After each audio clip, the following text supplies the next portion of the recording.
ಒಳ್ಳೆಯ ದಿನಾಂಕ 19/7. ಬಾಬೋರ ಮಹಾವಾಕ್ಯಗಳು.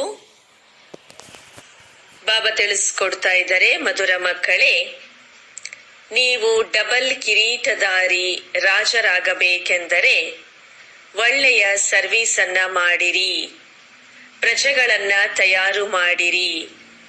ಸಂಗಮ ಯುಗದಲ್ಲಿ ನೀವು ಸೇವೆಯನ್ನ ಮಾಡಬೇಕಾಗಿದೆ, ಇದರಿಂದಲೇ ಕಲ್ಯಾಣ ಆಗುತ್ತದೆ. ಬಾಬಾ ತಿಳಿಸ್ತಾ ಇದ್ದಾರೆ, ನೀವು ಡಬಲ್ ಕಿರೀಟಧಾರಿ ರಾಜರು ಆಗಬೇಕೆಂದರೆ ಚೆನ್ನಾಗಿ ಸರ್ವೀಸ್ ಅನ್ನ ಮಾಡಿ ಪ್ರಜೆಗಳನ್ನ ತಯಾರು ಮಾಡ್ಕೊಳ್ಳಿ. ಸಂಗಮ ಯುಗದಲ್ಲೇ ನೀವು ಸರ್ವೀಸ್ ಅನ್ನ ಮಾಡ್ತೀರಿ, ಇದರಿಂದಲೇ ನಿಮ್ಮ ಕಲ್ಯಾಣವಾಗತ್ತೆ. ಬಾಬಾ ಪ್ರಶ್ನೆ ಮಾಡ್ತಾರೆ, ಹಳೆಯ ಜಗತ್ತಿನ ವಿನಾಶಕ್ಕೆ ಮೊದಲು ಪ್ರತಿಯೊಬ್ಬರೂ ಯಾವ ಶೃಂಗಾರವನ್ನ ಮಾಡ್ಕೊಳ್ಬೇಕಾಗಿದೆ? ಹಳೆಯ ಜಗತ್ತಿನ ವಿನಾಶಕ್ಕೆ ಮೊದಲು ಪ್ರತಿಯೊಬ್ಬರೂ ಯಾವ ಶೃಂಗಾರವನ್ನ ಮಾಡ್ಕೊಳ್ಬೇಕಾಗಿದೆ? ಬಾಬಾ ಹೇಳ್ತಾರೆ, ನೀವು ಮಕ್ಕಳು ಯೋಗ ಬಲದಿಂದ ತಮ್ಮ ಶೃಂಗಾರವನ್ನ ಮಾಡ್ಕೊಳ್ಳಿ. ಈ ಯೋಗ ಬಲದಿಂದಲೇ ಇಡೀ ವಿಶ್ವ ಪಾವನ ಆಗುವುದು. ನೀವು ಈಗ ವಾನಪ್ರಸ್ಥದಲ್ಲಿ ಹೋಗ್ತೀರಿ, ಆದ್ರಿಂದ ಈ ಶರೀರದ ಶೃಂಗಾರವನ್ನ ಮಾಡಿಕೊಳ್ಳುವ ಅವಶ್ಯಕತೆ ಇಲ್ಲ. ಇದಂತೂ ಯಾವುದಕ್ಕೂ ಪ್ರಯೋಜನ ಇಲ್ಲದ್ದಾಗಿದೆ. ಇದರೊಂದಿಗಿನ ಯಾವುದೇ ಮಮತ್ವವನ್ನ ಇಡಬೇಡಿ, ತೆಗೆದುಹಾಕಿ. ವಿನಾಶಕ್ಕೆ ಮೊದಲು ತಂದೆಯ ಸಮಾನ ದಯಾಹೃದಯಿಗಳಾಗಿ ತಮ್ಮ ಮತ್ತು ಅನ್ಯರ ಶೃಂಗಾರವನ್ನ ಮಾಡಬೇಕು. ಅಂದರಿಗೆ ಊರುಗೋಲು ಆಗಬೇಕು. ಓಂ ಶಾಂತಿ. ಬಾಬಾ ತಿಳಿಸ್ತಾ ಇದ್ದಾರೆ, ಈಗ ನೀವು ಮಕ್ಕಳು ಚೆನ್ನಾಗಿ ರೀತಿ ತಿಳ್ಕೊಳ್ತಿದ್ದೀರಿ. ತಂದೆ ಬಂದಿದ್ದಾರೆ ಪಾವನರನ್ನಾಗಿ ಮಾಡುವಂತ ಮಾರ್ಗವನ್ನ ತಿಳಿಸ್ಕೊಡೋದಿಕ್ಕೋಸ್ಕರ. ಆ ತಂದೆಯನ್ನ ನೀವು ಕರೆದಿದ್ದೀರಿ ಈ ಒಂದು ಮಾತಿಗೋಸ್ಕರ, ಬಂದು ನಮ್ಮನ್ನ ಪತಿತರಿಂದ ಪಾವನ ಮಾಡಿ. ಏಕೆಂದ್ರೆ ಪಾವನ ಜಗತ್ತು ಈಗ ಹಿಂದೆ ಆಗಿ ಹೋಗಿದೆ, ಈಗ ಇದೇ ಪತಿತ ಜಗತ್ತಾಗಿದೆ. ಪಾವನ ಜಗತ್ತು ಯಾವಾಗ ಹಿಂದೆ ಇತ್ತು, ಎಷ್ಟು ಸಮಯ ನಡೀತು ಅನ್ನೋದ್ರ ಬಗ್ಗೆ ಯಾರೂ ಕೂಡ ತಿಳ್ಕೊಂಡಿಲ್ಲ. ನೀವು ಮಕ್ಕಳು ತಿಳ್ಕೊಂಡಿದ್ದೀರಿ, ತಂದೆ ಮತ್ತೆ ಪುನಃ ಈ ತನುವಿನಲ್ಲಿ ಬಂದಿದ್ದಾರೆ. ನೀವೇ ಕರೆದಿದ್ದೀರಿ, ಬಾಬಾ ಬಂದು ನಮ್ಮನ್ನ ಪತಿತರ್ಗೆ ದಾರಿಯನ್ನ ತೋರಿಸ್ರಿ, ನಾವು ಪಾವನರು ಹೇಗೆ ಆಗಬೇಕು. ಇದಂತೂ ಈಗ ಗೊತ್ತಿದೆ, ನಾವು ಪಾವನ ಜಗತ್ತಿನಲ್ಲಿ ಇದ್ದೆವು, ಈಗ ಪತಿತ ಜಗತ್ನಲ್ಲಿ ಇದ್ದೇವೆ. ಈಗ ಈ ಜಗತ್ತು ಬದಲಾವಣೆ ಆಗ್ತಾ ಇದೆ. ಹೊಸ ಜಗತ್ತಿನ ಆಯಸ್ಸು ಎಷ್ಟು, ಹಳೆಯ ಜಗತ್ತಿನ ಆಯಸ್ಸು ಎಷ್ಟು, ಇದನ್ನ ಯಾರೂ ಕೂಡ ತಿಳ್ಕೊಂಡೇ ಇಲ್ಲ. ಪಕ್ಕ ಕಟ್ಟಡಗಳನ್ನ ಕಟ್ತಾ ಹೋಗ್ತಾರೆ, ಹೇಳ್ತಾರೆ ಇದರ ಒಂದು ಆಯಸ್ಸು ಇಷ್ಟು ವರ್ಷಗಳು ಇರತ್ತೆ ಅಂತ ಹೇಳಿ. ಬಿಲ್ಡಿಂಗ್ ಅನ್ನ ಕಟ್ತಾರೆ, ಹೇಳ್ತಾರೆ ಇದರ ಆಯಸ್ಸು ಇಷ್ಟು ಅಂತ ಹೇಳಿ. ತಿಳ್ಕೊಳ್ಳಾಗ್ತದೆ ಇದು ಎಷ್ಟು ವರ್ಷದವರೆಗೆ ಇದು ನಡಿಬಹುದು. ಮನುಷ್ಯರಿಗೆ ಇದು ವಿಚಾರ ಗೊತ್ತಿಲ್ಲ. ಇದು ಇಡೀ ಸೃಷ್ಟಿಯ ಒಂದು ಮಾತಾಗಿದೆ, ಅದರ ಒಂದು ಆಯಸ್ಸು ಎಷ್ಟು ಅನ್ನೋದು ಜಗತ್ತಿನವರಿಗೆ ಗೊತ್ತಿಲ್ಲ. ಅವಶ್ಯವಾಗಿ ಅವುಗಳನ್ನ ತಂದೆನೇ ಬಂದು ತಿಳಿಸ್ಕೊಡ್ತಾರೆ. ಬಾಬಾ ಹೇಳ್ತಾರೆ, ಮಕ್ಕಳೇ, ಈಗ ಈ ಹಳೆಯ ಪತಿತ ಜಗತ್ತು ಪೂರ್ಣ ಆಗೋದಿದೆ, ಹೊಸ ಪಾವನ ಜಗತ್ತಿನ ಸ್ಥಾಪನೆ ಆಗ್ತಾ ಇದೆ. ಹೊಸ ಜಗತ್ತಿನಲ್ಲಿ ಬಹಳ ಕಡಿಮೆ ಮನುಷ್ಯರೇ ಇರ್ತಾರೆ. ಹೊಸ ಜಗತ್ತು ಸತ್ಯುಗ ಕರೆಯಲಾಗತ್ತೆ, ಅದಕ್ಕೆ ಸುಖಧಾಮ ಅಂತಾನೂ ಹೇಳಲಾಗತ್ತೆ. ಇದು ದುಃಖಧಾಮ ಆಗಿದೆ. ಇದರ ಒಂದು ಅಂತರ ಈಗ ಅವಶ್ಯವಾಗಿ ಅಂತ್ಯ ಆಗಲೇಬೇಕಿದೆ. ನಂತರ ಸುಖಧಾಮದ ಹಿಸ್ಟ್ರಿ ರಿಪೀಟ್ ಆಗತ್ತೆ. ಎಲ್ಲರಿಗೂ ಇದನ್ನೇ ತಿಳಿಸ್ಕೊಡ್ಬೇಕಾಗಿದೆ. ತಂದೆ ಡೈರೆಕ್ಷನ್ ಕೊಡ್ತಾ ಇದ್ದಾರೆ, ತಮ್ಮನ್ನ ಆತ್ಮ ಎಂದು ತಿಳಿದು ತಂದೆಯನ್ನ ನೆನಪು ಮಾಡಿ ನಂತರ ಬೇರೆಯವರಿಗೂ ಕೂಡ ಈ ಮಾರ್ಗವನ್ನ ತಿಳಿಸ್ರಿ. ಲೌಕಿಕ ತಂದೆಯಂತೂ ಎಲ್ಲರೂ ತಿಳ್ಕೊಂಡಿದ್ದಾರೆ, ಪಾರಲೌಕಿಕ ತಂದೆಯನ್ನ ಯಾರೂ ಕೂಡ ತಿಳ್ಕೊಂಡಿಲ್ಲ. ಸರ್ವವ್ಯಾಪಿ ಎಂದು ಹೇಳ್ಬಿಡ್ತಾರೆ. ಎಂತ ಅವತಾರಗಳು, ಕತ್ಸ್ಯ ಅವತಾರ, ಮತ್ಸ್ಯ ಅವತಾರ ಅಂತ ಹೇಳಿ 84 ಲಕ್ಷ ಯೋನಿಗಳಲ್ಲಿ ತಗೊಂಡು ಹೋಗ್ಬಿಟ್ಟಿದ್ದಾರೆ. ಜಗತ್ತಿನವರಿಗಂತೂ ಯಾರೊಬ್ಬರಿಗೂ ತಂದೆಯ ಪರಿಚಯ ಗೊತ್ತೇ ಇಲ್ಲ. ತಂದೆಯನ್ನ ಅರ್ಥಕೊಂಡ್ರೆ ಮಾತ್ರ ಗೊತ್ತಾಗ್ತದೆ. ಒಂದು ವೇಳೆ ಎಲ್ಲ ಕಲ್ಲು ಮಣ್ಣುಗಳಲ್ಲಿ ಇದ್ರೆ ಅದು ಹೇಗೆ ಆಸ್ತಿ ತಗೊಳ್ಳೋಂತ ಮಾತು ಹೇಳೋದೇ ಇಲ್ಲ. ದೇವತೆಗಳ ಪೂಜೆಯನ್ನ ಮಾಡ್ತೀರಿ, ಆದ್ರೆ ಯಾರದ್ದು ಆಕ್ಯುಪೇಷನ್ ಅನ್ನ ತಿಳ್ಕೊಂಡೇ ಇಲ್ಲ. ಬಿಲ್ಕುಲ್ ಈ ಮಾತುಗಳಲ್ಲಿ ಬಹಳ ತಿಳುವಳಿಕೆ ಇಲ್ಲದವರಾಗಿದ್ದಾರೆ. ಬಾಬಾ ಹೇಳ್ತಾರೆ, ಮೊದಲು ಮುಖ್ಯ ಮಾತು ಇದನ್ನ ತಿಳ್ಕೊಳ್ಳೋದು ಅವಶ್ಯಕ ಇದೆ. ಕೇವಲ ಚಿತ್ರಗಳಿಂದ ಯಾರೂ ಕೂಡ ಏನನ್ನೂ ತಿಳ್ಕೊಳ್ಳೋದಿಕ್ಕೆ ಸಾಧ್ಯ ಇಲ್ಲ. ಮನುಷ್ಯರು ತಂದೆಯನ್ನ ಅರ್ಥಕೊಂಡಿಲ್ಲ, ರಚನೆಯನ್ನ ಬಗ್ಗೆನೂ ತಿಳ್ಕೊಂಡಿಲ್ಲ. ಪ್ರಾರಂಭದಿಂದ ಹಿಡಿದು ಈ ಒಂದು ಸೃಷ್ಟಿ ನಾಟಕ ರಚನೆ ಹೇಗೆ ರಚನೆ ಆಯಿತು, ದೇವತೆಗಳ ರಾಜ್ಯ ಯಾವಾಗ ಇತ್ತು, ಯಾರು ಪೂಜೆಯನ್ನ ಮಾಡ್ತಾ ಇದ್ರು, ಇದ್ಯಾವುದರ ಒಂದು ಮಾಹಿತಿನೂ ಜಗತ್ತಿನವರಿಗೆ ಗೊತ್ತಿಲ್ಲ. ತಿಳ್ಕೊಳ್ತಾರೆ ಲಕ್ಷಾಂತರ ವರ್ಷ ಸೂರ್ಯವಂಶಿ ರಾಜಧಾನಿ ನಡೀತು, ನಂತರ ಚಂದ್ರವಂಶಿ ಲಕ್ಷಾಂತರ ವರ್ಷ. ಇದಕ್ಕೇನೆ ಹೇಳಲಾಗುತ್ತದೆ ಅಜ್ಞಾನ.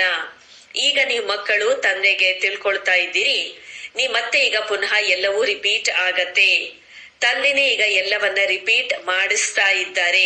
ಈ ರೀತಿ ತಿಳ್ಕೊಳ್ಬೇಕು, ಸಂದೇಶವನ್ನ ಕೊಡಿ. ಇಲ್ಲ ಅಂದ್ರೆ ರಾಜಧಾನಿ ಹೇಗೆ ಸ್ಥಾಪನೆ ಆಗತ್ತೆ? ಇಲ್ಲಿ ಕುಳಿತೋದ್ರಿಂದ ಏನೂ ಸಿಗೋದಿಲ್ಲ. ಮನೆಯಲ್ಲಿ ಕುಳಿತಂತವರೂ ಕೂಡ ಬೇಕಾಗ್ತದೆ. ಇದೆಲ್ಲವೂ ಡ್ರಾಮಾನುಸರಲ್ಲಿ ಈ ರೀತಿ ನಿಗದಿಯಾಗಿದೆ. ಯಜ್ಞದ ಸಂಭಾಲನೆ ಮಾಡುವಂತವರು ಬೇಕಾಗಿದೆ. ತಂದೆಯ ಬಳಿ ಮಕ್ಕಳು ಬರ್ತಾ ಇದ್ರು ಮಿಲನವನ್ನ ಮಾಡೋದಿಕ್ಕೋಸ್ಕರ. ಏಕೆಂದ್ರೆ ಶಿವಬಾಬುರಿಂದಲೇ ಆಸ್ತಿಯನ್ನ ಪಡ್ಕೊಳ್ಬೇಕಾಗಿದೆ. ಲೌಕಿಕ ತಂದೆಯ ಬಳಿ ಮಕ್ಕಳು ಕೂಡ ಬರ್ತಾರೆ, ಅಲ್ಲೂ ಕೂಡ ತಿಳ್ಕೊಳ್ತಾರೆ ನಮ್ಮ ತಂದೆಯಿಂದ ಆಸ್ತಿಯನ್ನ ಪಡ್ಕೊಳ್ಬೇಕಿದೆ. ನಾವು ಮಕ್ಕಳಂತೂ ಅವಶ್ಯವಾಗಿ ಆಫ್ ಪಾರ್ಟ್ನರ್ಸ್, ಶಿವಬಾಬನಿಗೆ ಆಫ್ ಪಾರ್ಟ್ನರ್ಸ್. ನಾವು ಆತ್ಮರೂಪಿ ದೇವತೆಗಳಾಗುವಂತವರಾಗಿದ್ದೇವೆ. ಸತ್ಯುಗದಲ್ಲಿ ಎಂದೂ ಕೂಡ ಈ ರೀತಿ ಕ್ರಿಮಿನಲ್ ವಿಚಾರಕ್ಕಾಗಿ ಯಾವುದೇ ಜಗಳ ಕಲಹ ಇತ್ಯಾದಿಗಳು ನಡೆಯೋದಿಲ್ಲ. ಇಲ್ಲಿ ಜಗಳ ನಡೆಯತ್ತೆ ಕಾಮ ವಿಕಾರಕ್ಕೋಸ್ಕರ. ಇನ್ನು ಸ್ವರ್ಗ ಭೂಮಿಯಲ್ಲಂತೂ 5 ತತ್ವಗಳು ಕೂಡ ಅಲ್ಲಿ ಪರ್ಫೆಕ್ಟ್ ಆಗಿರತ್ತೆ. ಯಾವುದೂ ದುಃಖದ ಹೆಸರು ಕುರುಹ ಅಲ್ಲಿ ಇರೋದಿಲ್ಲ. ಎಲ್ಲರೂ ನಷ್ಟ ಮೋಹಿಗಳಾಗಿರ್ತಾರೆ. ಈಗ ಇಲ್ಲಿ ನೀವು ತಿಳ್ಕೊಳ್ತಾ ಇದ್ದೀರಿ ಸ್ವರ್ಗ ಇತ್ತು, ಏನು ಪಾಸ್ಟ್ ಆಗಿ ಇದ್ದು ಹೋಗಿದೆ. ಚಿತ್ರನೂ ಕೂಡ ಇದೆ. ಆದ್ರೆ ಈ ಒಂದು ವಿಚಾರ ನೀವು ಮಕ್ಕಳಿಗೆ ಈಗ ಗೊತ್ತಿದೆ. ನೀವು ತಿಳ್ಕೊಂಡಿದ್ದೀರಿ ಈ ಚಕ್ರದ ಒಂದು ಸಮಯ 5000 ವರ್ಷದ ನಂತರ ಇದು ಪುನರಾವರ್ತನೆ ಆಗತ್ತೆ. ಶಾಸ್ತ್ರಗಳಲ್ಲಿ ಯಾವುದೇ ಈ ರೀತಿಯ ಒಂದು ಮಾತುಗಳನ್ನ ಬರ್ದೇ ಇಟ್ಟಿಲ್ಲ. ಸೂರ್ಯವಂಶಿ ಚಂದ್ರವಂಶಿ ಡಿನಾಸ್ಟಿ 2500 ವರ್ಷ ನಡೆಯುತ್ತೆ, ಅರ್ಧ ಕಲ್ಪ. ಪೇಪರ್ಗಳಲ್ಲೂ ಕೂಡ ಹಾಕ್ಲಾಗಿತ್ತು, ಬಡೌದ ಆ ರಾಜಭವನದಲ್ಲಿ ರಾಮಾಯಣವನ್ನ ಕೇಳ್ತಾ ಇದ್ರು ಅಂತ ಹೇಳಿ. ಅನೇಕ ಪರಿಸ್ಥಿತಿಗಳು ಸಂಕಷ್ಟಗಳು ಬರ್ಬೋದು. ಮನುಷ್ಯರು ಭಕ್ತಿಯನ್ನ ಮಾಡೋದಿಕ್ಕೆ ಶುರು ಮಾಡ್ತಾರೆ ಭಗವಂತನನ್ನ ಖುಷಿ ಪಡಿಸೋದಿಕ್ಕೋಸ್ಕರ. ಈ ರೀತಿ ಭಗವಂತ ಏನು ರಾಜಿ ಆಗೋದಿಲ್ಲ. ಇದೆಲ್ಲವೂ ಡ್ರಾಮಾದಲ್ಲಿ ರೀತಿ ಫಿಕ್ಸ್ ಆಗಿದೆ. ಭಕ್ತಿಯಿಂದ ಯಾರೂ ಕೂಡ ಭಗವಾನ್ ರಾಜಿ ಆಗೋದಿಲ್ಲ. ನೀವು ಮಕ್ಳು ತಿಳ್ಕೊಂಡಿದ್ದೀರಿ ಅರ್ಧ ಕಲ್ಪ ಭಕ್ತಿ ಅಂತೂ ನಡೀತಾ ಬಂತು. ದುಃಖವನ್ನ ತಗೊಳ್ತಾ ಬಂದ್ರಿ, ಅನುಭವಿಸ್ತಾ ಬಂದ್ರಿ. ಭಕ್ತಿ ಮಾಡ್ತಾ ಮಾಡ್ತಾ ಎಲ್ಲ ಇದ್ದ ಬದ್ದ ಹಣವನ್ನೆಲ್ಲ ಸಮಾಪ್ತಿ ಮಾಡ್ಕೊಂಡ್ರಿ. ಈ ಮಾತುಗಳಂತೂ ಕೆಲವರು ಅಷ್ಟೇ ಇದನ್ನ ತಿಳ್ಕೊಳ್ತಾರೆ. ಯಾರು ಒಳ್ಳೆಯ ಸರ್ವಿಸ್ ನಲ್ಲಿ ಇರ್ತಾರೆ ಅವರ ಸಮಾಚಾರ ಕೊಡ್ತಾ ಇರ್ತಾರೆ. ತಿಳಿಸ್ಕೊಳ್ಳಾಗ್ತದೆ ಇದು ಈಶ್ವರಿಯ ಪರಿವಾರ ಆಗಿದೆ. ಈಶ್ವರನಂತೂ ದಾತ ಆಗಿದ್ದಾರೆ. ಅವರೇ ಎಲ್ಲವನ್ನ ಏನನ್ನು ತೆಗೆದುಕೊಳ್ಳುವುದಿಲ್ಲ. ಶುಭಾಬ ದಾತ ಏನೂ ಕೂಡ ನಮ್ಮಿಂದ ಎಕ್ಸ್ಪೆಕ್ಟ್ ಮಾಡೋದಿಲ್ಲ. ಅವರಿಗಂತೂ ಕೋಯಿ ಬಿ ದೇತೆ ನೈನ್, ಶಿವಪ್ಪಂಗಂತೂ ಬೇರೆ ಯಾರು ಏನ್ ಕೊಡ್ಬೇಕಾಗಿಲ್ಲ. ಇನ್ನೂ ಎಲ್ಲ ಬರ್ಬಾದ್ ಕರ್ತೆ ಹೀಗೆ, ಇನ್ನೂ ಏನಾರು ಕೊಟ್ರೆ ಏನ್ ಮಾಡ್ಕೊಂಡ್ಬಿಡ್ತಾರೆ, ಎಲ್ಲ ಹಾಳು ಮಾಡ್ಕೊಂಡ್ ಬಿಡ್ತಾರೆ. ಬಾಬಾ ಹೇಳ್ತಾರೆ ಈಗ ನೀವು ಮಕ್ಕಳೊಂದಿಗೆ ಕೇಳಲಾಗ್ತಾ ಇದೆ, ನಿಮಗೆ ಎಷ್ಟೊಂದು ಅತಃ ಒಂದು ಪೈಸಾವನ್ನ ಕೊಟ್ಟಿದ್ದೆ, ನಿಮಗೆ ಸ್ವರ್ಗದ ಮಾಲೀಕರನ್ನಾಗಿ ಮಾಡಿದ್ದೆ, ಅದೆಲ್ಲವನ್ನ ಈಗ ಎಲ್ಲಿ ಕಳ್ಕೊಂಡ್ರಿ? ಇಷ್ಟೊಂದು ಕಂಗಾಲರು ಹೇಗಾದ್ರಿ? ಈಗ ನಾನು ಬಂದಿದ್ದೇನೆ ಈ ಒಂದು ಕೊಳಕು ಪಶ್ಚಾತ್ತಾಪರನ್ನ ಭಾಗ್ಯವಂತರನ್ನಾಗಿ ಮಾಡೋದಿಕ್ಕೋಸ್ಕರ. ಮನುಷ್ಯರಂತೂ ಈ ಮಾತುಗಳನ್ನ ಏನನ್ನೂ ಕೂಡ ತಿಳ್ಕೊಂಡೇ ಇಲ್ಲ. ನೀವು ತಿಳ್ಕೊಂಡಿದ್ದೀರಿ ಈಗ ಈ ಪುರಾಣಿ ದುನಿಯಾ ಇದು ಹಳೇದು, ರಹನ ಯೋಗ್ಯತೆ ಇಲ್ಲ. ಈ ಹಳೆಯ ಜಗತ್ತಲ್ಲಿ ಇರುವಂತ ವಾಸಕ್ಕೆ ಯಾವ ಯೋಗ್ಯತೆಗಳು ಇಲ್ಲ. ಇದೆಲ್ಲವೂ ಮುಂದೆ ಸಮಾಪ್ತಿ ಆಗೋದಿದೆ. ಮನುಷ್ಯರ ಬಳಿ ಅನೇಕರು ಬರ್ತಾರೆ. ಆ ನಂತರ ಯಾರಂದನಾರು ಕೈಯನ್ನ ಎತ್ತಿಸುವಂತ ಮಾತಲ್ಲ, ವಿನಾಶ ಆಗತ್ತೆ, ಎಲ್ಲವೂ ಖಲಾಸ್ ಆಗ್ಬಿಡತ್ತೆ. ಎಷ್ಟೊಂದು ಮೈಲ್ಗಳ ಗಟ್ಲೆ ದೊಡ್ಡ ದೊಡ್ಡ ಬಿಲ್ಡಿಂಗ್ ಮುಂತಾದವುಗಳನ್ನ ಮಾಡಲಾಗಿದೆ. ಎಷ್ಟೊಂದು ಡೇರ್ ಸಂಪತ್ತು ಇದೆ, ಎಲ್ಲವೂ ಸಮಾಪ್ತಿ ಆಗಲಿದೆ. ನಿಮಗೆ ಗೊತ್ತಿದೆ ಯಾವಾಗ ನಮ್ಮ ರಾಜ್ಯ ಇತ್ತು ಆಗ ಬೇರೆ ಯಾವುದೂ ಕೂಡ ಆ ಸಮಯದಲ್ಲಿ ಇರ್ಲಿಲ್ಲ. ಅಲ್ಲಿ ಅತಾಹ ಧನ ಸಂಪತ್ತು ಇತ್ತು. ನೀವು ಮುಂದೆ ಹೋದಂತೆ ನೋಡ್ತಾ ಇರ್ತೀರಿ ಏನೆಲ್ಲ ನಡೆಯತ್ತೆ ಅಂತ ಹೇಳಿ. ಅವರ ಬಳಿ ಎಷ್ಟೊಂದು ಸೋನಾ ಚಾಂದಿ ನೋಟ್ ಎಲ್ಲವೂ ಕೂಡ ಅವರ ಹತ್ರ ಇತ್ತು. ರಾಜ್ಯದಲ್ಲಿ ಮುತ್ತು ರತ್ನ ಹವಳ ಪಚ್ಚೆ ಎಲ್ಲವೂ ಇತ್ತು. ಇನ್ನು ಅಲ್ಲಿ ಅತಾಹ ಧನ ಸಂಪತ್ತು ಇತ್ತು. ನೀವು ಮುಂದೆ ಹೋದಂತೆ ನಡೀತಾ ಇರ್ತೀರಿ, ಏನೇನೋ ಆಗತ್ತೆ ಅನ್ನೋದು ಗೊತ್ತಾಗ್ತಾ ಹೋಗತ್ತೆ. ಅದರ ನಂತರ ಎಷ್ಟು ನಿಮಗೆ ಬಂಗಾರ ಬೆಳ್ಳಿ ಎಲ್ಲವೂ ಸಿಗತ್ತೆ. ಇವೆಲ್ಲವೂ ಬಜೆಟ್ ಅನ್ನ ತೆಗೆಯಲಾಗತ್ತೆ, ಅನೌನ್ಸ್ ಮಾಡ್ಲಾಗ್ತದೆ. ಇಷ್ಟು ಬಜೆಟ್ ಆಗಿದೆ, ಇಷ್ಟು ಖರ್ಚಾಗಿದೆ ಅಂತ ಹೇಳಿ. ಆ ಯುದ್ಧ ಬಾಂಬ್ಸ್ ಗಳಿಗಾಗಿ ಎಷ್ಟೊಂದೆಲ್ಲ ಖರ್ಚುಗಳನ್ನ ಮಾಡ್ತಾ ಇದ್ದಾರೆ. ಈಗ ಆ ಬಾಂಬ್ಗಳು ಇಷ್ಟೊಂದು ಖರ್ಚನ್ನ ಮಾಡ್ತಾ ಇದ್ದಾರೆ, ಅದರಿಂದ ಯಾವ ಒಂದು ಲಾಭವಂತೂ ಇಲ್ಲ. ಇದು ಯಾವುದೂ ಬಾಂಬ್ಗಳು ಇತ್ಯಾದಿಗಳನ್ನ ಇಡುವಂತಹ ವಸ್ತುಗಳು ಕೂಡ ಅಲ್ಲ. ಇಡುವಂತದ್ದಾಗತ್ತೆ. ಬೆಳ್ಳಿ ಬಂಗಾರಗಳನ್ನ ಇಟ್ಟು ಮುಚ್ಚಿಟ್ಟು ಮಾಡ್ಕೊಳ್ಬೇಕಾಗ್ತದೆ. ಇದು ಬಹಳ ದೊಡ್ಡದಾದಂತ ಒಂದು ಬಿಲ್ಡಿಂಗ್ಸ್ ಮುಂತಾದ ಎಲ್ಲವೂ ಸಮಾಪ್ತಿಯಾಗಲಿದೆ. ಆದ್ದರಿಂದ ತಂದೆ ಹೇಳ್ತಾರೆ, ಮಿಟೆ ಮಿಟೆ ಬಚ್ಚೆ, ಏನೆಲ್ಲ ಕಣ್ಣುಗಳಿಂದ ನೋಡ್ತಾ ಇದ್ದೀರಿ ಎಲ್ಲವನ್ನ ಈ ರೀತಿಯಾಗಿ ತಿಳ್ಕೊಳ್ಳಿ. ಇದು ಇದೆಯೂ ಇಲ್ಲದ ಹಾಗೆ ಇದೆ, ಎಲ್ಲವೂ ಸಮಾಪ್ತಿಯಾಗಿದೆ. ಶರೀರವೂ ಕೂಡ ಹಳೇದು, ವರ್ತ್ ನಾಟ್ ಎ ಪೆನ್ನಿ, ಏನಕ್ಕೂ ಬರದ ಪ್ರಯೋಜನಕ್ಕಿಲ್ಲದ ಹಾಗಾಗಿದೆ. ಕೆಲವರು ಕಿತನಾಬಿ ಸುಂದರ ಇರಬಹುದು. ಈ ಒಂದು ಜಗತ್ತಿನ ಬಹಳ ದೊಡ್ಡ ಇದು ಸಮಯ ಆಗಿದೆ. ಸ್ವಲ್ಪ ಕೂಡ ಆಶ್ರಯ ಇಲ್ಲದ್ದಾಗಿದೆ. ಕುಳಿತಂತೆ ಮನುಷ್ಯರು ಏನಾಗ್ಬಿಡ್ತಾರೆ, ಹಾರ್ಟ್ ಫೇಲ್ ಆಗೋಗ್ಬಿಡ್ತಾರೆ. ಮನುಷ್ಯನದಂತೂ ಯಾವುದೇ ಭರವಸೆ ಇಲ್ಲ. ಸತ್ಯುಗದಲ್ಲಿ ಈ ರೀತಿಯಾಗಿ ಭೂಕಂಪನಗಳು, ಅರ್ಥಕ್ವೇಕು ಇಂಥವೆಲ್ಲ ಯಾವುದೂ ಕೂಡ ಅಲ್ಲಿ ಆಗೋದಿಲ್ಲ. ಅಲ್ಲಿ ಅಂತೂ ಕಾಯ ಕಲ್ಪತರು ಸಮಾನವಾಗಿ ಇರ್ತದೆ ಯೋಗ ಬಲದಿಂದ. ಈಗ ನೀವು ಮಕ್ಕಳಿಗೆ ತಂದೆ ಸಿಕ್ಕಿದ್ದಾರೆ, ಹೇಳ್ತಾರೆ ಈ ಜಗತ್ತಿನಲ್ಲಿ ನಿಮಗೆ ಇರುವಂತ ಯೋಗ್ಯತೆ ಇಲ್ಲ, ಇದು ಕೊಳಕು ಚೀಚಿ ಜಗತ್ತು ಆಗಿದೆ. ಈಗಂತೂ ಯೋಗ ಬಲದಿಂದಲೇ ತಮ್ಮ ಶೃಂಗಾರವನ್ನ ಮಾಡ್ಕೊಳ್ತೀರಿ. ಅಲ್ಲಿ ಅಂತೂ ಮಕ್ಕಳಂತೂ ಯೋಗ ಬಲದಿಂದಲೇ ಆಗ್ತಾರೆ. ಬಾಬಾ ತಿಳಿಸ್ಕೊಡ್ತಾ ಇದ್ದಾರೆ, ಈ ಮಾತುಗಳನ್ನ ಯಾರು ತಿಳ್ಕೊಳ್ತಾರೆ, ಯಾರು ತಮ್ಮ ಮನೆಯವರಾಗಿರ್ತಾರೆ ಅವರೇ ತಿಳ್ಕೊಳ್ಳಾಗ್ತದೆ. ಬಾಕಿ ಅಂತೂ ಎಲ್ಲರೂ ಶಾಂತಿ ಧಾಮದಲ್ಲಿ ಹೋಗ್ತಾರೆ, ಅದಂತೂ ಆತ್ಮಗಳ ಲೋಕ ಆಗಿದೆ. ಆದರೆ ಮನುಷ್ಯ ಅದನ್ನ ಗರ್ಭಿ ನಹಿ ಸಮಜತೆ, ಅದು ನಮ್ಮ ನಿಜವಾದ ಸತ್ಯ ಮನೆ ಅನ್ನುವಂತ ಮನುಷ್ಯರಿಗೆ ಪರಂಧಾಮದ ಬಗ್ಗೆ ವಿಚಾರವೇ ಗೊತ್ತಿಲ್ಲ. ಅವರು ಹೇಳ್ತಾ ಇರ್ತಾರೆ, ಒಂದು ಆತ್ಮ ಹೋಗತ್ತೆ, ಇನ್ನೊಂದು ಆತ್ಮ ಬರುತ್ತೆ, ಸೃಷ್ಟಿ ವೃದ್ಧಿಯನ್ನ ಆಗ್ತಾ ಹೋಗತ್ತೆ. ರಚಯಿತ ಮತ್ತು ರಚನೆಯನ್ನ ನೀವು ತಿಳ್ಕೊಂಡಿದ್ದೀರಿ, ಆದ್ರಿಂದ ಪ್ರಯತ್ನ ಪಟ್ಟು ಬೇರೆಯವ್ರಿಗೂ ಕೂಡ ತಿಳಿಸ್ಕೊಡ್ಬೇಕಾಗಿದೆ. ಈ ಒಂದು ತಿಳುವಳಿಕೆ ಬಾಬಾರವರೇ ಸೆಕೆಂಡಿನಲ್ಲಿ ಕೊಟ್ಟು ಬಿಡ್ತಾರೆ. ಎಲ್ಲವೂ ತಿಳ್ಕೊಳ್ಳಾಗ್ತದೆ. ಅಮರ ಲೋಕದಲ್ಲಿ ನಾವು ಹೋಗ್ತೇವೆ. ಈ ಒಂದು ಮೃತ್ಯು ಲೋಕದಲ್ಲಿ ಈಗ ಉತ್ಪನ್ನ ಆಗ್ತಾ ಇದೆ. ಈ ಒಂದು ಖುಷಿಯ ಖಜಾನೆ ಇಲ್ಲಿಂದನೇ ತುಂಬಿಸ್ಕೊಂಡು ಹೋಗ್ಬೇಕಾಗಿದೆ. ಅಂದಾಗ ಈ ಒಂದು ಸಂಪಾದನೆ ಕರ್ಮದಲ್ಲಿ, ಈ ಒಂದು ಸಂಪಾದನೆ ಮಾಡೋದ್ರೊಳಗೆ ಜೋಳಿಗೆ ತುಂಬಿಕೊಳ್ತಾ ಹೋಗತ್ತೆ. ಒಳ್ಳೆ ಚೆನ್ನಾಗಿ ಧಾರಣೆ ಆಗತ್ತೆ. ಟೈಮ್ ವೇಸ್ಟ್ ಆಗೋದಿಲ್ಲ. ಈಗಂತೂ ನಮಗೆ ಬೇರೆಯವರಿಗೂ ಸರ್ವಿಸ್ ಅನ್ನ ಮಾಡ್ಬೇಕಾಗಿದೆ, ಹೋಳಿಯನ್ನ ತುಂಬಿಸ್ಬೇಕಾಗಿದೆ. ತಂದೆ ಬಂದಿದ್ದಾರೆ, ರಹಮ್ದಿಲ್ ಅನ್ನ ಹೇಗೆ ಮಾಡ್ತಾರೆ, ಅಂದರಿಗೆ ಊರುಗೋಲಾಗಬೇಕು. ಈ ಒಂದು ಪ್ರಶ್ನೆಗಳಂತೂ ಯಾವುದೇ ಸನ್ಯಾಸಿಗಳು, ವಿದ್ವಾಂಸರು ಮುಂತಾದವುಗಳಿಗೆ ಗೊತ್ತೇ ಇಲ್ಲ. ಅವ್ರಿಗೇನ್ ಗೊತ್ತಿದೆ ಸ್ವರ್ಗ ಎಲ್ಲಿದೆ, ನರಕ ಎಲ್ಲಿದೆ ಅಂತೇಳಿ. ಬಲೆ ಎಷ್ಟೇ ದೊಡ್ಡ ದೊಡ್ಡ ಪೊಸಿಷನ್ ಇರುವಂತವ್ರು ಇರ್ಬೋದು, ಕಮಾಂಡರ್ ಇನ್ ಚೀಫ್ ಏರೋಪ್ಲೈನ್ಸ್ ಇರ್ಬೋದು, ಕಮಾಂಡರ್ ಅನ್ನ ಪಿತಾ ಅಂತ ಹೇಳಿ ಕರಿಬಹುದು. ಬಾಬಾ ತಿಳಿಸ್ಕೊಡ್ತಾ ಇದ್ದಾರೆ, ಕಮಾಂಡರ್ ಚೀಫ್ ಏರೋಪ್ಲೈನ್ ದರ್ ಇರ್ತಾರೆ, ಕಮಾಂಡರ್ ಚೀಫ್ ಯುದ್ಧದಲ್ಲಿ ಇರ್ತಾರೆ, ಸ್ಟೀಮರ್ ನಲ್ಲಿ ಇರ್ತಾರೆ. ಬಾಬಾ ಹೇಳ್ತಾ ಇದ್ದಾರೆ, ನಿಮ್ಮದಂತೂ ಮುಂದೆ ಹೋದಂತೆ ಏನಾಗತ್ತೆ ನಿಮ್ಗೆ ಗೊತ್ತಿದೆ, ಬಾಕಿ ಸ್ವಲ್ಪ ಸಮಯ ಇದೆ. ಸ್ವರ್ಗವಂತೂ ಬಗ್ಗೆ ಯಾರಿಗೂ ಕೂಡ ಗೊತ್ತೇ ಇಲ್ಲ. ಈ ಸಮಯದಲ್ಲಿ ಎಲ್ಲ ಕಡೆ ಬಹಳ ಜಗಳ, ಕಲಹಗಳು, ಹೊಡೆದಾಟಗಳು ನಡೀತಾ ಇದೆ. ನಂತರ ಏರೋಪ್ಲೇನ್ ಅಥವಾ ಲಷ್ಕರ್ ಆದಿಕಿ ಯಾವುದೇ ಅವಶ್ಯಕತೆ ಇರೋದಿಲ್ಲ. ಎಲ್ಲವೂ ಸಮಾಪ್ತಿಯಾಗತ್ತೆ. ಬಾಕಿ ಉಳಿದಿರೋದೇ ಸ್ವಲ್ಪ ಸಮಯ ಆಗಿದೆ. ಇಲ್ಲಿ ಒಂದು ಕರೆಂಟ್ ಗಳನ್ನ, ಏರೋಪ್ಲೇನ್ ಮುಂತಾದವುಗಳು ಇದ್ದಾವೆ.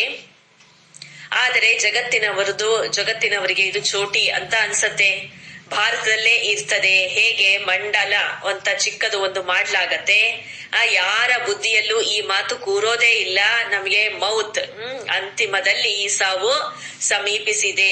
ನೀವಂತೂ ತಿಳ್ಕೊಂಡಿದ್ದೀರಿ, ಮೌತ್ ಅನ್ನುವಂಥದ್ದು ಸಮ್ಮುಖದಲ್ಲಿ ನಿಂತಿದೆ. ಅವ್ರು ಹೇಳ್ತಾರೆ, ನಾವು ಇಲ್ಲಿ ಕುಳಿತಂತೆ ಎಲ್ಲ ಬಾಂಬ್ಸ್ ಅನ್ನ ಬಿಡ್ತೀವಿ ಅಂತ ಹೇಳ್ತಾರೆ. ಎಲ್ಲಿ ಬೀಳುತ್ತದೆಯೋ ಅಲ್ಲಿ ಎಲ್ಲವೂ ಸಮಾಪ್ತಿಯಾಗತ್ತೆ. ಏನು ಮತ್ತೆ ಲಂಚವನ್ನ ಕೊಡುವಂತ ಅವಶ್ಯಕತೆಯೇ ಇರೋದಿಲ್ಲ. ಒಂದೊಂದು ಏರೋಪ್ಲೇನ್ ಎಷ್ಟು ಕೋಟ್ಯಾಂತರ ರೂಪಾಯಿ ಖರ್ಚು ಮಾಡಿ ತಿಂದು ಖಾಲಿ ಮಾಡ್ತಾರೆ. ಎಷ್ಟು ಸೈನ್ಯ ಎಲ್ಲರ ಬಳಿ ಇರತ್ತೆ. ಇನ್ನ ಸಾಕ್ಷಾತ್ಕಾರದಲ್ಲಿ ಹೋದಾಗ ಎಲ್ಲವೂ ಅಲ್ಲಿ ಅರಮನೆಯಲ್ಲಿ ಬಂಗಾರವೇ ಬಂಗಾರದ ಹಾಗೆ ಕಂಡು ಬರ್ತಾ ಇತ್ತು. ಅಲ್ಲಿ ಎಲ್ಲ ಸಮುದ್ರದಲ್ಲಿ ಚಲೆ ಜಾಯೇಗ ಅಂತ ಹೇಳಿ ಹೊರಟು ಹೋಯ್ತು ಅಂತ ಹೇಳ್ತಾರೆ. ಬಾಬಾ ಹೇಳ್ತಾರೆ, ಇದು ರಾವಣನ ರಾಜ್ಯ ಒಂದು ಐಲ್ಯಾಂಡ್ ಆಗಿದೆ. ಅನ್ಗಿನಿತ್ ಲೆಕ್ಕವಿಲ್ಲದಷ್ಟು ಮನುಷ್ಯರಿದ್ದಾರೆ. ನೀವು ತಮ್ಮ ತಮ್ಮ ರಾಜ್ಯವನ್ನ ಸ್ಥಾಪನೆ ಮಾಡ್ಕೊಳ್ತಾ ಇದ್ದೀರಿ. ಸರ್ವಿಸ್ ನಲ್ಲಿ ಬ್ಯುಸಿ ಆಗಿರ್ಬೇಕು.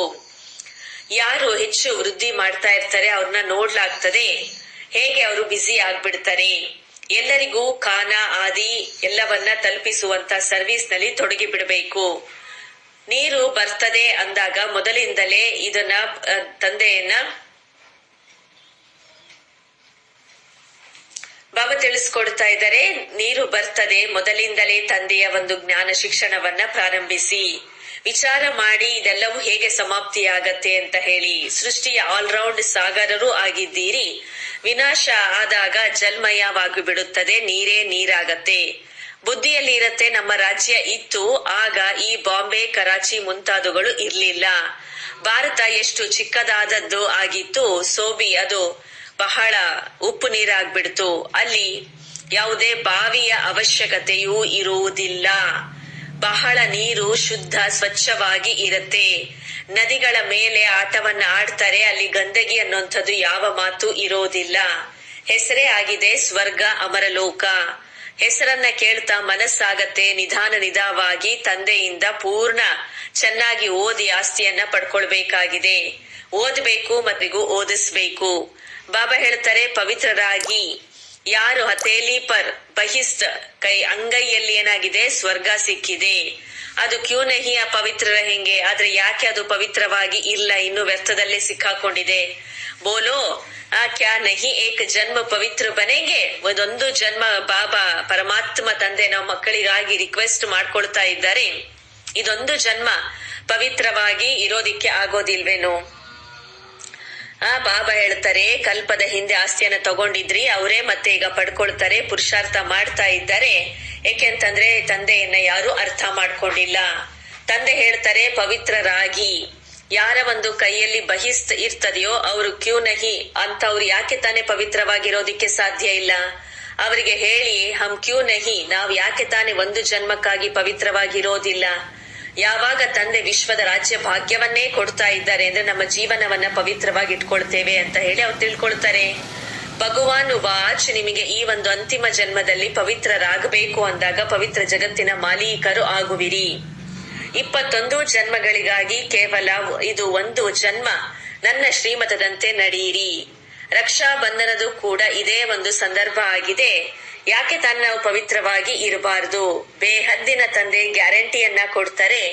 ತಂದೆಯನ್ನ ಭಾರತವನ್ನ ಸ್ವರ್ಗದ ಆಸ್ತಿಯನ್ನ ಕೊಡ್ಲಾಗಿತ್ತು. ತಂದೆನೇ ಬಂದು ಭಾರತದ ಸ್ವರ್ಗದ ರಾಜ್ಯ ಭಾಗ್ಯದ ಆಸ್ತಿಯನ್ನ ಕೊಟ್ರು. ಅದಕ್ಕೆನೆ ಸುಖಧಾಮ ಅಂತ ಹೇಳಲಾಗತ್ತೆ. ಅಪಾರ ಸುಖ ಇತ್ತು. ಇಲ್ಲಿ ನೋಡಿ ಎಷ್ಟೊಂದು ದುಃಖ ಇದೆ. ಪರಸ್ಪರರಲ್ಲಿ ನೀವು ಈ ರೀತಿಯಾಗಿ ತಿಳ್ಕೊಳ್ಬೇಕು, ತಿಳಿಸ್ಬೇಕು. ಯೋಗದಲ್ಲಿ ಇದ್ದು ಮಾಡ್ರಿ. ಎಲ್ಲವೂ ಟೈಮ್ ಆದಿ ಎಲ್ಲವೂ ಕೂಡ ಗೊತ್ತೇ ಆಗೋದಿಲ್ಲ. ಬಾಬಾ ಹೇಳ್ತಾರೆ ಯಾರು ಅವಾಗ ಏನನ್ನೂ ಹೇಳಕ್ಕೆ ಸಾಧ್ಯ ಇಲ್ಲ. 15-20 ನಿಮಿಷಗಳ ಬದಲಾಗಿ ಗಂಟೆ ನಿಮ್ಮ ಜ್ಞಾನ ರತ್ನಗಳ ಮಾತುಗಳನ್ನ ಕೇಳಿಸ್ಕೊಳ್ತಾರೆ. ಆದ್ರೆ ಆ ತಾಕತ್ತು ಈಗ ಬೇಕಾಗಿದೆ. ದೇಹಾಭಿಮಾನದಲ್ಲಿ ಬರಬಾರ್ದಾಗಿದೆ. ಇಲ್ಲಿ ಅಂತೂ ಸೇವೆ ಮಾಡ್ತಾ ಇರ್ತೀರಾ, ಅದಕ್ಕಾಗಿನೇ ಕಲ್ಯಾಣ ಆಗತ್ತೆ. ರಾಜ ಆಗಬೇಕು ವಿನಃ ಪ್ರಜೆಗಳು ಎಲ್ಲಿಂದ ತಯಾರಾಗ್ತಾರೆ. ಇದೇ ರೀತಿ ಬಾಬಾ ಹೇಳ್ತಾ ಇದ್ದಾರೆ ಪ್ರಜೆಗಳು ಡಬಲ್ ಕಿರೀಟಧಾರಿಗಳು ಆಗ್ತಾರೆ. ಯಾಕೆ? ನಿಮ್ಮದು ಏಮ್ ಆಬ್ಜೆಕ್ಟ್ ಕೂಡ ಇದೆ, ಡಬಲ್ ಕಿರೀಟಧಾರಿಗಳು ಆಗುವಂಥದ್ದು. ತಂದೆಯಂತೂ ಮಕ್ಕಳಿಗೆ ಉಮಂಗ ಉತ್ಸಾಹವನ್ನ ತುಂಬಿಸ್ತಾ ಇದ್ದಾರೆ. ಜನ್ಮ ಜನ್ಮಾಂತರದ ಪಾಪಗಳು ನಂತರ ಕತ್ತರಿಸಲ್ಪಡತ್ತೆ. ಯೋಗ ಬಲದಿಂದಲೇ ಎಲ್ಲವೂ ಸಮಾಪ್ತಿಯಾಗತ್ತೆ. ಬಾಕಿ ಈ ಜನ್ಮಗಳಲ್ಲಿ ಏನೆಲ್ಲ ಮಾಡ್ಕೊಂಡ್ ಬಂದಿದ್ದೀರಿ ಅದನ್ನ ನೀವೀಗ ತಿಳ್ಕೊಂಡಿದ್ದೀರಿ. ಪಾಪವನ್ನ ಕತ್ತರಿಸೋದಿಕ್ಕೋಸ್ಕರನೇ ಕುತ್ಕೊಂಡಿದ್ದೀರಿ. ಬಾಕಿ ಕೃಪೆ ಆದಿ ಮುಂತಾದವುಗಳನ್ನ ಸಾಧುಗಳಿಂದ ಬೇಕು ಅಂತಂದ್ರೆ, ಕೃಪೆ ಬೇಕು ಅಂದ್ರೆ ಸಾಧುಗಳ ಹತ್ರ ಹೋಗಿ ಬೇಡ್ರಿ. ಇಲ್ಲಿ ಬಾಬಾ ನಮ್ಗೆ ಕೇವಲ ಆತ್ಮ ತಮೋ ಪ್ರಧಾನ ಇದ್ದದ್ದು ಸತೋ ಪ್ರಧಾನ ಹೇಗಾಗೋದು ಅನ್ನುವಂತ ಯುಕ್ತಿಯನ್ನ ತಿಳಿಸ್ಕೊಡ್ತಾರೆ ವಿನಃ ಇನ್ ಯಾವುದೇ ಕೃಪೆ ದಯೆ ಅಂತ ಹೇಳಿ ಶಿವಬಾಬಾ ಮಾಡೋದಿಲ್ಲ. अच्छा मीठे मीठे सिकिलते बच्चों प्रति माता पिता बाप दादा का याद प्यार और गुड मॉर्निंग. रूहानी बाप की रूहानी बच्चों को नमस्ते. ಆತ್ಮಿಕ ತಂದೆಗೆ ಆತ್ಮಿಕ ಮಕ್ಕಳ ನೆನಪು ಪ್ರೀತಿ ಹಾಗೂ ನಮಸ್ತೆ ನಮಸ್ತೆ ನಮಸ್ತೆ. ಧಾರಣೆಗೋಸ್ಕರ ಮುಖ್ಯ ಸಾರದಲ್ಲಿ ಅಮರ ಲೋಕದಲ್ಲಿ ಹೋಗುವುದಕ್ಕಾಗಿ ಸಂಗಮೇಗದ ಖುಷಿಯ ಖಜಾನೆಯಿಂದ ತುಂಬಿಕೊಳ್ಬೇಕಾಗಿದೆ. ಅಮರ ಲೋಕದಲ್ಲಿ ಹೋಗುವುದಕ್ಕಾಗಿ ಸಂಗಮೇಗದಲ್ಲಿ ಖುಷಿ ಎಂಬ ಖಜಾನೆಯಿಂದ ತುಂಬಿಸಿಕೊಳ್ಬೇಕು. ಸಮಯವನ್ನ ವ್ಯರ್ಥ ಮಾಡಬಾರದು. ತಮ್ಮ ಜೋಳಿಗೆಯನ್ನ ತುಂಬಿಸಿಕೊಂಡು ದಯಾಹೃದಯಿಗಳಾಗಿ ಅಂಧರಿಗೆ ಊರುಗೋಲು ಆಗಬೇಕು. ತಮ್ಮ ಜೋಳಿಗೆಯನ್ನ ತುಂಬಿಸಿಕೊಂಡು ದಯಾಹೃದಯಿಗಳಾಗಿ ಅಂಧರಿಗೆ ಊರುಗೋಲು ಆಗಬೇಕು. 2ನೇ ಮಹಾವಾಕ್ಯ, ಅಂಗೈಯಲ್ಲಿ ಬಾಬಾ ಸ್ವರ್ಗವನ್ನ ತೆಗೆದುಕೊಂಡು ಬಂದಿದ್ದಾರೆ, ಅದಕ್ಕೆ ನಾವು ಪವಿತ್ರರು ಅವಶ್ಯ ಆಗಲೇಬೇಕು. ಸ್ವಯಂ ಸತೋಪ್ರಧಾನ ಆಗುವುದಕ್ಕಾಗಿ ಯುಕ್ತಿಗಳನ್ನ ರಚನೆ ಮಾಡಿದ್ದಾರೆ. ತಮ್ಮ ಮೇಲೆ ತಾವೇ ಕೃಪೆ ಮಾಡಿಕೊಳ್ಬೇಕು, ಯೋಗ ಬಲವನ್ನ ಜಮಾ ಮಾಡಿಕೊಳ್ಳಬೇಕು. ಅಂಗೈಯಲ್ಲಿ ಸ್ವರ್ಗವನ್ನ ತೆಗೆದುಕೊಂಡು ಬಂದಿದ್ದಾರೆ, ಅವಶ್ಯ ಪವಿತ್ರರು ಆಗಬೇಕು. ಸ್ವಯಂ ಅನ್ನ ಸತೋಪ್ರಧಾನ ಮಾಡಿಕೊಳ್ಳುವ ಯುಕ್ತಿಯನ್ನು ರಚಿಸಬೇಕು. ತಮ್ಮ ಮೇಲೆ ತಾವೇ ಕೃಪೆಯನ್ನ ಮಾಡಿಕೊಳ್ಬೇಕು, ಯೋಗ ಬಲವನ್ನ ಜಮಾ ಮಾಡಿಕೊಳ್ಳಬೇಕು. ವರದಾನ: ಹಜೂರ್ ಶಿವ್ ಬಾಬೋರ್ನ ಸದಾ ಜೊತೆಯಲ್ಲಿ ಇಟ್ಟುಕೊಂಡು ಕಂಬೈನ್ಡ್ ಸ್ವರೂಪದ ಅನುಭವ ಮಾಡುವಂತಹ ವಿಶೇಷ ಪಾತ್ರಧಾರಿಗಳು ಆಗಿರಿ.